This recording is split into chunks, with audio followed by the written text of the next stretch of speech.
यह एक काल्पनिक कहानी है। इसमें दिखाई गई घटनाएं, पात्र और संवाद पूरी तरह से लेखक की कल्पना पर आधारित हैं। इसका कोई संबंध किसी वास्तविक व्यक्ति या घटना से नहीं है। बांग। आरव की मुट्ठी भेड़िया राजा के सिर पर लगी ही थी कि आरव का चेहरा बदल गया।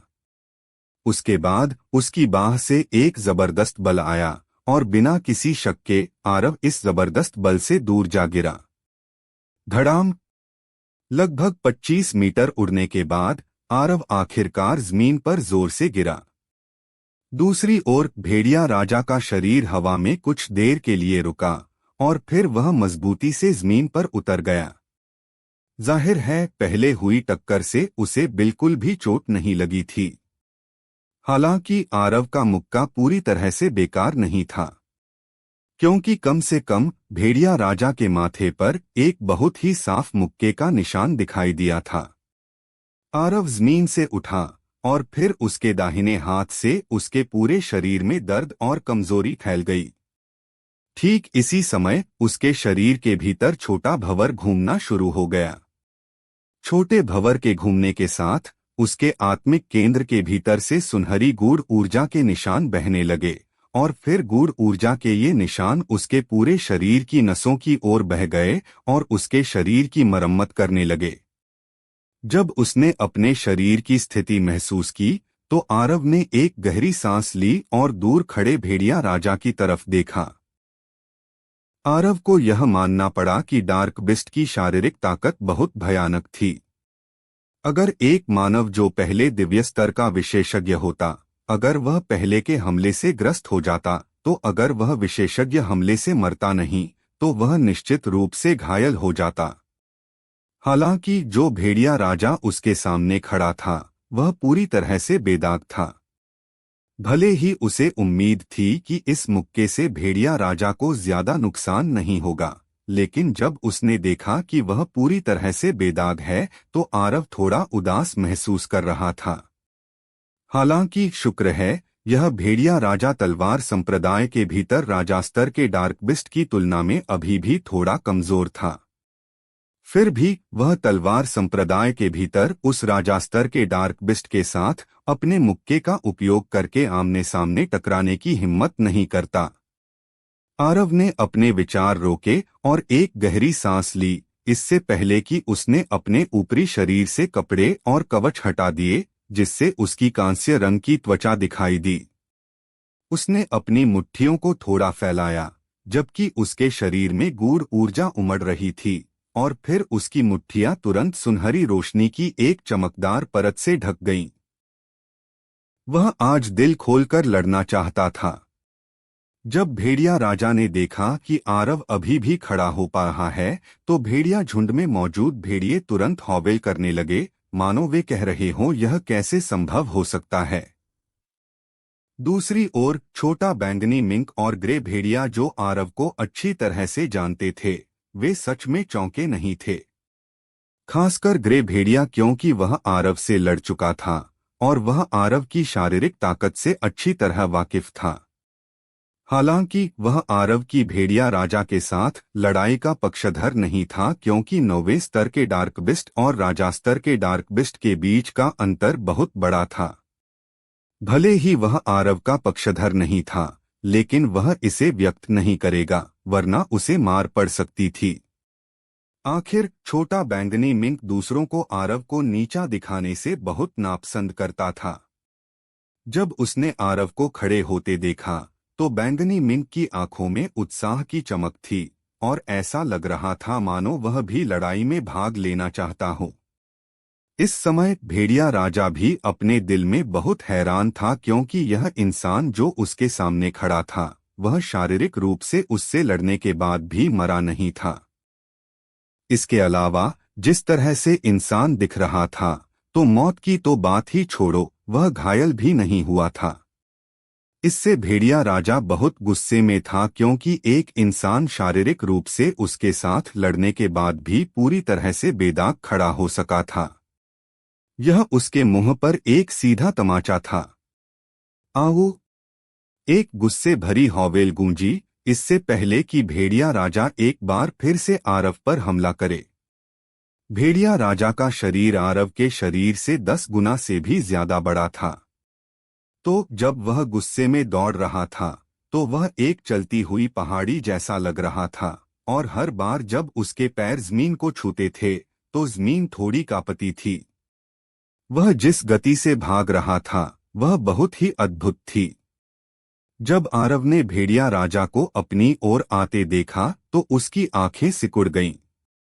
उसने अचानक अपने दाहिने पैर से जमीन पर जोर से मारा, और इस प्रतिक्रिया का उपयोग करके वह एक तोप के गोले की तरह भेड़िया राजा की तरफ दौड़ा।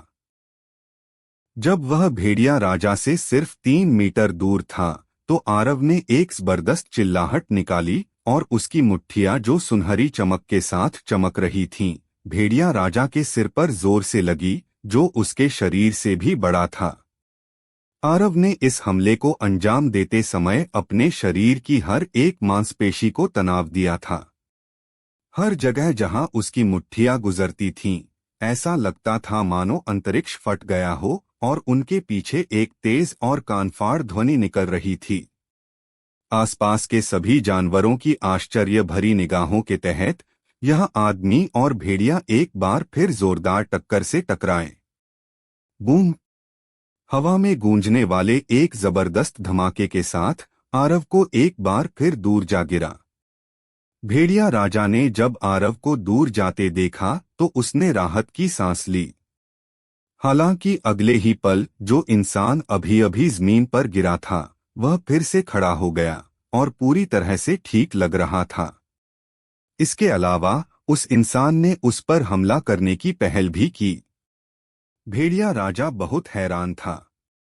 यह सच में असाधारण रूप से हैरान करने वाला था, क्योंकि उसने अभी अभी अपनी पूरी ताकत का इस्तेमाल किया था, फिर भी उसके सामने खड़ा यह इंसान उसके पूरे बल के साथ आमने सामने टकराने के बाद भी खड़ा हो सका। इसके अलावा वह इंसान उस पर हमला करने की पहल भी कर सका। क्या वह सच में एक इंसान है और एक डार्क बिस्ट नहीं है? उसने इसके बाद सोचना बंद कर दिया, क्योंकि वह इंसान पहले ही उसके सामने पहुंच चुका था। बांग! जैसा कि उम्मीद थी, आरव को एक बार फिर दूर जा गिरा। हालांकि अगले ही पल आरव एक बार फिर से उठा और फिर वह भेड़िया राजा की तरफ दौड़ा। बांग! बांग! लड़ाई करीब 1 घंटे तक चली। इस पूरे घंटे के दौरान आरव हर बार भेड़िया राजा से टकराने पर दूर जा गिरता था और इसमें कोई अपवाद नहीं था।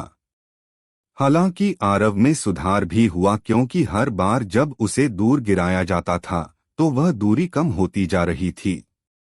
शुरुआत में करीब 25 मीटर दूर गिराया जाने से अब यह घटकर करीब 18 मीटर हो गई थी। तो इसे सुधार क्यों नहीं माना जाएगा?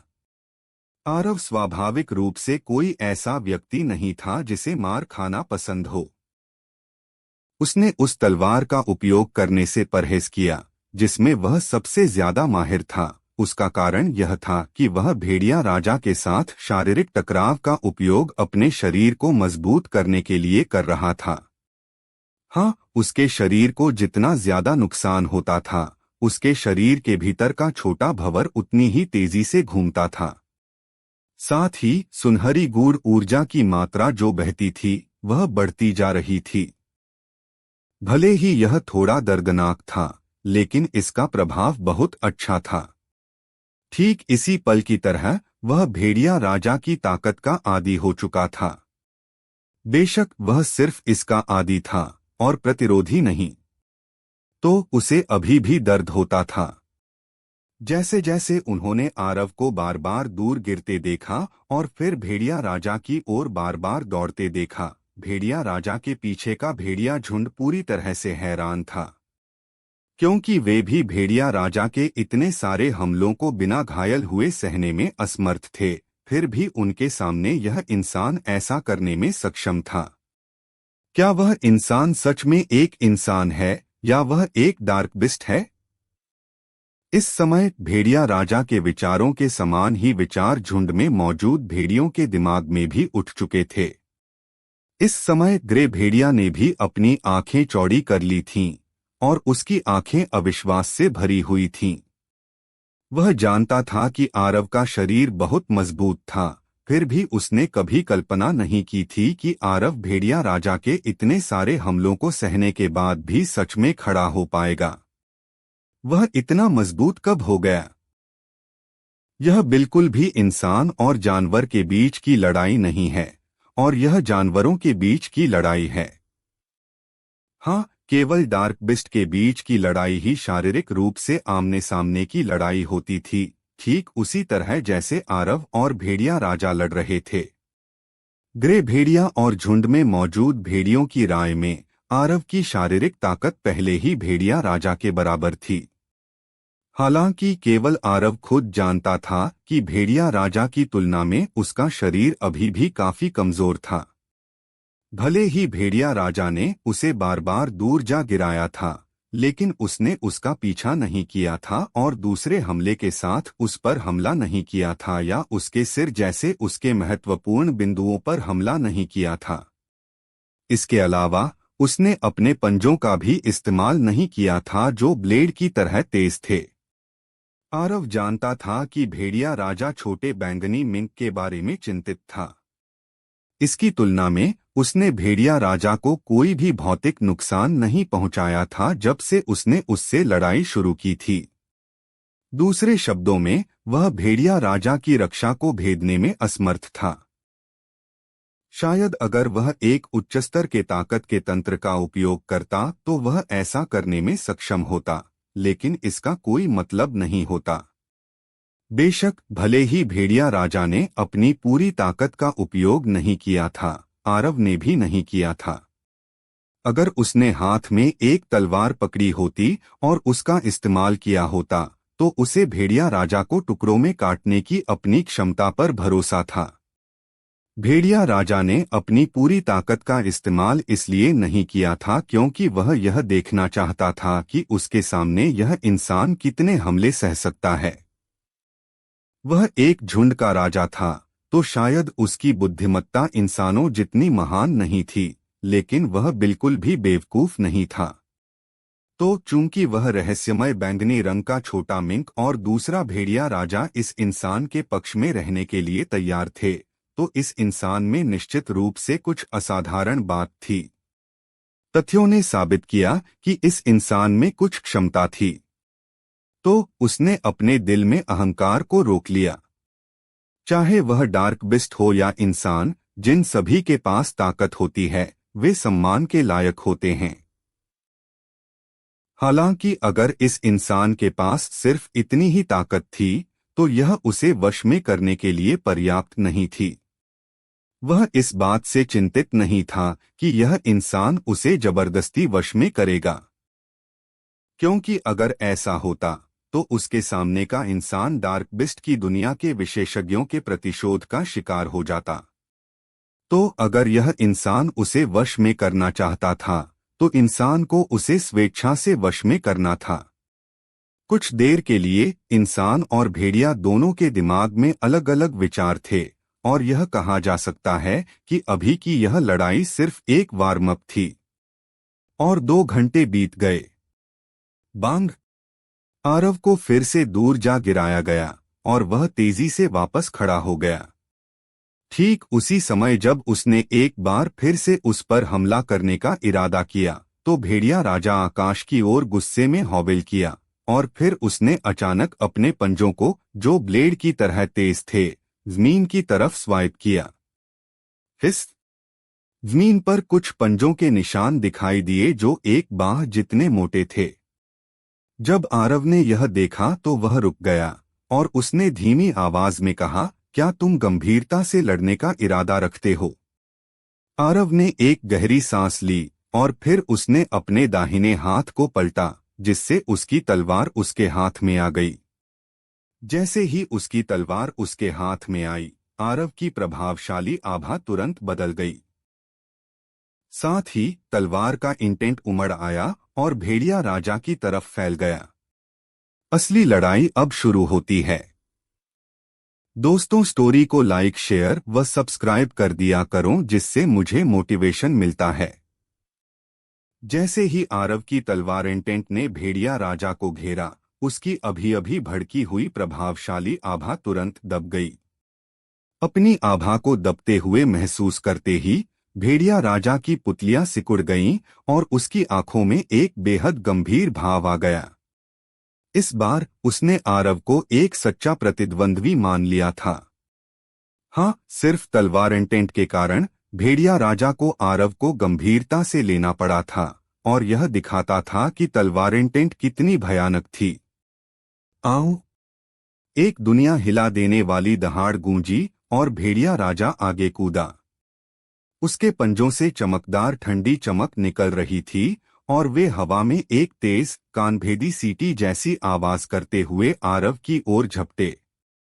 उसकी गति इतनी तेज और बल इतना शक्तिशाली था कि यह पहले की तुलना में दोगुने से भी अधिक था। जिस क्षण भेड़िया राजा ने हमला किया, आरव भी चला और वह भेड़िया राजा की ओर दौड़ा। जब भेड़िया राजा उससे केवल 6 मीटर दूर था, आरव की आंखें सिकुड़ गईं। उसने तूफान चाल तकनीक का उपयोग किया और उसका शरीर आगे की ओर उछला, जिससे उसके पीछे एक परछाई छूट गई। तलवार की झनकार हुई। उसने अपनी तलवार निकाली और भेड़िया राजा के पैर पर वार किया। भेड़िया राजा स्वाभाविक रूप से नहीं हटेगा, क्योंकि जहां तक उसका सवाल था, इस इंसान की डार्क बिस्ट तो एक पेड़ की शाखा से भी ज्यादा मजबूत नहीं थी। हालांकि इस बार वह गलत था। इस तलवार को ज्यादा प्रतिरोध का सामना नहीं करना पड़ा और वह सीधे भेड़िया राजा के बाएं पैर में घुस गई, जो आरव के शरीर से भी मोटा था। जब तलवार उसके पैर में घुसी तो भेड़िया राजा की पुतलियां हिंसक रूप से सिकुड़ गईं, क्योंकि उसके सामने मौजूद इस इंसान ने सचमुच उसकी रक्षा कवच को भेद दिया था। वह तुरंत क्रोधित और स्तब्ध हो गया और उसने अपने दाहिने पंजे के बल को बढ़ा दिया, जो आरव की ओर वार कर रहा था। जैसे ही तलवार भेड़िया राजा के बाएं पैर में घुसी, आरव अपनी तलवार निकालने के लिए तैयार था। फिर भी बहुत देर हो चुकी थी, क्योंकि भेड़िया राजा का पंजा पहले से ही उसकी ओर झपट रहा था। वह इस हमले को सीधे तौर पर लेने की हिम्मत नहीं कर रहा था, इसलिए आरव ने तुरंत अपनी तलवार छोड़ने का फैसला किया। उसने तूफान चाल तकनीक का प्रयोग किया और भेड़िया राजा के पंजे से बचने के लिए पीछे कूद गया। बूम! पंजा चूक गया और भेड़िया राजा का शरीर जमीन पर गिर गया और फिर भेड़िया राजा के नीचे की जमीन तुरंत टूट गई। भेड़िया राजा ने अपना सिर नीचे करके अपनी टांग में फंसी तलवार को देखा और फिर आरव की ओर देखा। उसके बाद उसने सिर उठाकर गुस्से में दहाड़ा। वह पूरी तरह से भड़क गया था। उसने अचानक अपने पिछले पैरों से जोर लगाया और फिर उसका विशाल शरीर एक छोटी पहाड़ी की तरह आरव की ओर चला। इस समय उसके नुकीले पंजे, जो ब्लेड की तरह तेज थे, एक भयानक चमक से चमक रहे थे, जिससे किसी का भी दिल ठंडा हो जाए। जब आरव ने भेड़िया राजा को हमला करते देखा तो उसकी अभिव्यक्ति अपरिवर्तित रही। उसने धीरे धीरे अपना दाहिना हाथ उठाया और फिर भेड़िया राजा के बाएं पैर की दिशा में कहा, आ जाओ। जैसे ही उसने बात खत्म की, भेड़िया राजा के बाएं पैर में घुसी तलवार में अचानक एक स्पष्ट और मधुर तलवार की चीख गूंजी और फिर वह प्रकाश की एक बहती हुई किरण में बदल गई, जो आरव के हाथ में वापस आ गई। जैसे ही तलवार उसकी हथेली में आई, आरव का शरीर भेड़िया राजा की ओर दौड़ा। इस दौड़ के दौरान आरव ने अपने खाली बाएं हाथ की उंगलियों से एक तलवार बनाई और फिर उसे भेड़िया राजा की ओर तेजी से और अचानक से घुमाया। Swish, swish, swish, swish, swish. 5 सुनहरी तलवार की रोशनी की धाराएं लगातार भेड़िया राजा की ओर निकलीं।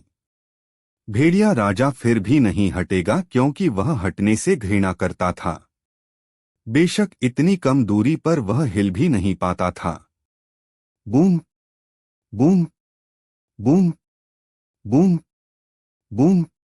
5 सुनहरी तलवार की रोशनी की धाराओं ने भेड़िया राजा को कोई बड़ा नुकसान नहीं पहुंचाया। फिर भी यह पूरी तरह से बेकार भी नहीं थीं क्योंकि भेड़िया राजा के सिर पर पहले से ही 5 और खूनी छेद थे। इस इंसान ने मुझे फिर से घायल कर दिया। भेड़िया राजा इससे स्तब्ध रह गया और फिर वह क्रोधित हो गया, जबकि उसका चेहरा तुरंत क्रूर हो गया। उसने अचानक अपना विशाल मुंह खोला और आरव की ओर जोर से काटा जो उससे थोड़ी दूरी पर था। ऐसा लग रहा था मानो उसने सचमुच हत्या करने का इरादा बना लिया है। भेड़िया राजा ने आरव को कम आंका और वह जानवरों के राजा के रूप में अपनी प्रतिष्ठा के कारण आरव के हमलों को सीधे तौर पर लेगा। लेकिन आरव उस तरह से काम नहीं करेगा। वह अपने फायदे का सबसे अच्छा उपयोग करना और नुकसान से बचना जानता था, और वह अपनी ताकतों और कमजोरियों को जानता था। जब आरव भेड़िया राजा के खूनी मुंह के संपर्क में आने वाला था, तो उसका शरीर अचानक रुक गया और फिर उसका दाहिना पैर जमीन पर हल्के से टिका। उसने तूफान चाल तकनीक का प्रयोग किया और भेड़िया राजा के दाहिनी ओर तेजी से गोली की तरह भागा, और वह भेड़िया राजा के काटने और हमला करने से बच गया। जब आरव भेड़िया राजा के विशाल शरीर को पार कर गया, तो उसने तलवार की खनक के साथ अपनी तलवार निकाली और फिर भेड़िया राजा के शरीर के दाहिनी ओर कुछ दसियों खूनी निशान दिखाई दिए। भेड़िया राजा ने हिलना बंद कर दिया और मुड़ गया, और दूसरी तरफ आरव अब 30 मीटर से भी अधिक दूर था। भेड़िया राजा के शरीर के दाहिनी ओर से लगातार बहते हुए खून को देखकर आरव को अब कुछ समझ में आ गया था। डार्क बिस्ट के शरीर वास्तव में इतने भयानक नहीं थे। बेशक पूर्व शर्त यह थी कि कोई उनके कवच को भेदने में सक्षम हो। अगर कोई उनके कवच को भेदने में सक्षम था, तो उनके विशाल शरीर के साथ डार्क बिस्ट एक जीवित पंचिंग बैग की तरह थे। भेड़िया राजा ने भी आरव पर हमला नहीं किया। उस अबूझ बल के प्रभाव में उसकी गति और युद्ध की इच्छा दोनों कुछ 10% तक कम हो गई थीं। बेशक सबसे महत्वपूर्ण बात यह थी कि यह इंसान उसके कवच को भेदने में सक्षम था, और एक बार जब उसका कवच भेद दिया गया, तो उसके पास जो लाभ था वह व्यावहारिक रूप से पूरी तरह से गायब हो गया था। उसके सामने मौजूद इंसान और 2 डार्क बिस्ट उसका क्षेत्र हथियाने नहीं आए थे, और न ही उनके बीच कोई गहरी दुश्मनी थी, इसलिए सच में जीवन और मृत्यु की लड़ाई लड़ने का कोई कारण नहीं था। क्योंकि अगर उन्होंने सचमुच जीवन और मृत्यु की लड़ाई लड़ी, तो अगर रहस्यमय बैंगनी रंग का छोटा प्राणी उस भयानक दबाव को उसके ऊपर डालता, जबकि वह इस इंसान के साथ लड़ाई में था, तो वह लड़ाई जारी रखने का सपना देख सकता था और बस मौत के आने का इंतजार कर सकता था। तो लड़ाई जारी रखने की व्यावहारिक रूप से कोई आवश्यकता नहीं थी। आरव धीरे धीरे भेड़िया राजा की ओर चला। जब वह भेड़िया राजा से 6 मीटर दूर के क्षेत्र में पहुंचा, तो आरव ने कहा, भेड़िया राजा, अगर मैं तुम्हें मारना चाहता तो तुम अब तक मर चुके होते। मेरे साथ आओ और तुम भविष्य में एक अच्छा जीवन जियोगे। अगर वह इस भेड़िया राजा को वश में करने में सक्षम होता, तो उसके पास भविष्य में अपने जीवन की रक्षा के लिए एक और सुपर अंगरक्षक होता। भेड़िया राजा ने आरव को लंबे समय तक देखा, फिर भी उसने अंत में अपना सिर हिलाया। अगर वह किसी इंसान के सामने समर्पण करता, तो वह इस क्षेत्र के सभी राजा रैंक के डार्क बिस्ट का मजाक बन जाता। वह मर सकता था, लेकिन वह अपनी गरिमा नहीं खो सकता था।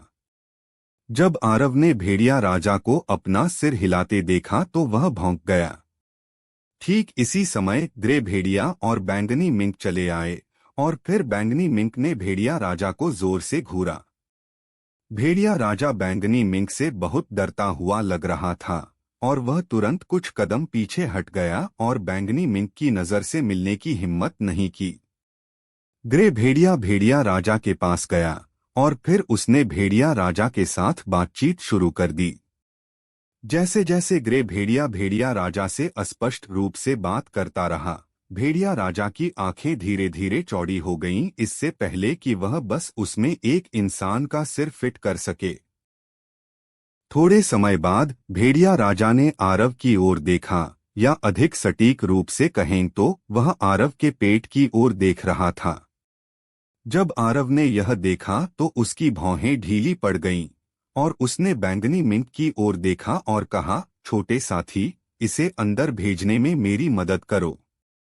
बैंगनी मिंक को भेड़िया राजा के प्रति अत्यधिक नापसंदगी महसूस हो रही थी, तो उसने तुरंत अपने छोटे सिर को जोर से हिलाया, क्योंकि उसने एक डार्क बिस्ट को, जो उसकी बात नहीं मानता था, ऐसे लाभों का आनंद लेने की अनुमति देने से इनकार कर दिया था।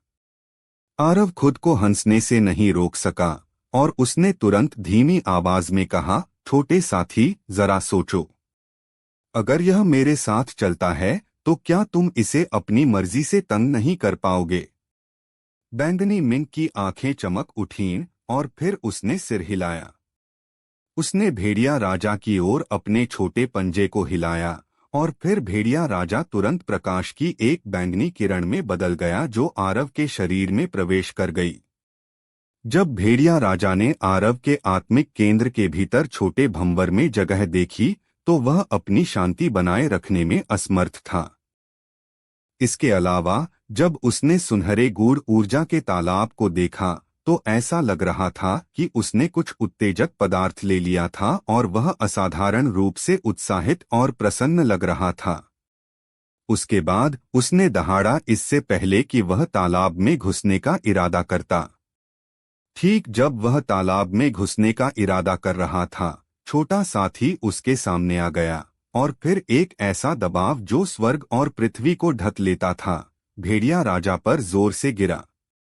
इससे भेड़िया राजा का शरीर तुरंत हिलना बंद हो गया, और उसने एक और कदम आगे बढ़ाने की हिम्मत नहीं की। बैंगनी मिंक ने दुश्मनी के साथ भेड़िया राजा को घूरा, क्योंकि उसके सामने मौजूद इस साथी ने वास्तव में उस तालाब में प्रवेश करने का इरादा किया था, और उसे लगा कि भेड़िया राजा इच्छापूर्वक सोच रहा था, क्योंकि वह तालाब उसी का था। आरव नहीं जानता था कि बैंगनी मिंक ने अपने आत्मिक केंद्र के भीतर भेड़िया राजा से क्या कहा था। हालांकि जब भेड़िया राजा उसके आत्मिक केंद्र से बाहर निकला तो उसका रवैया पहले की तुलना में डर और श्रद्धा से चाटुकारी वाले रवैये में बदल गया था। किसी भी मामले में उसने वह सब कुछ किया जो उसे करने के लिए कहा गया था, और इसने आरव को स्तब्ध कर दिया। थोड़े समय बाद भेड़िया राजा ने बैंगनी मिंक के माध्यम से आरव के सामने समर्पण करने की अपनी इच्छा व्यक्त की। हालांकि उसे एक समस्या थी जिसे वह आशा करता था कि आरव हल करने में सक्षम होगा। यह समस्या यह थी कि उसके जाने के बाद भेड़ियों का झुंड कैसे जीवित रहेगा। आखिरकार अगर इस क्षेत्र में भेड़ियों के किसी झुंड या समूह के पास कोई राजा नहीं होता तो उन्हें अन्य झुंडों या जानवरों के समूहों द्वारा परेशान किया जाता। यह उल्लेख करने की जरूरत नहीं है कि उनका क्षेत्र छीन लिया जाएगा, उन्हें गुलाम भी बनाया जा सकता है। तो वह उम्मीद करता था कि आरव इस समस्या को हल करने में सक्षम होगा। इस तरह वह स्वेच्छा से आरव के साथ चल सकता था। भेड़िया राजा की समस्या आरव के लिए बिल्कुल भी मुश्किल नहीं थी। आरव ने अपना हाथ हिलाया और एक वीरतापूर्ण भावना के साथ बोला, अन्य झुंड और समूह की चिंता मत करो, हम एक एक करके उन्हें खोजेंगे, और एक बार जब उन सभी का कोई राजा नहीं होगा तो कौन किसे परेशान करेगा। बस इसी तरह आरव ने एक और सुपर जानवर प्राप्त किया, और आरव ने इस जानवर को सिल्वर नाम दिया। अब क्या होने वाला है आगे सुनते रहिए सर्वशक्तिमान हमारे चैनल स्टोरी हंगामा पर।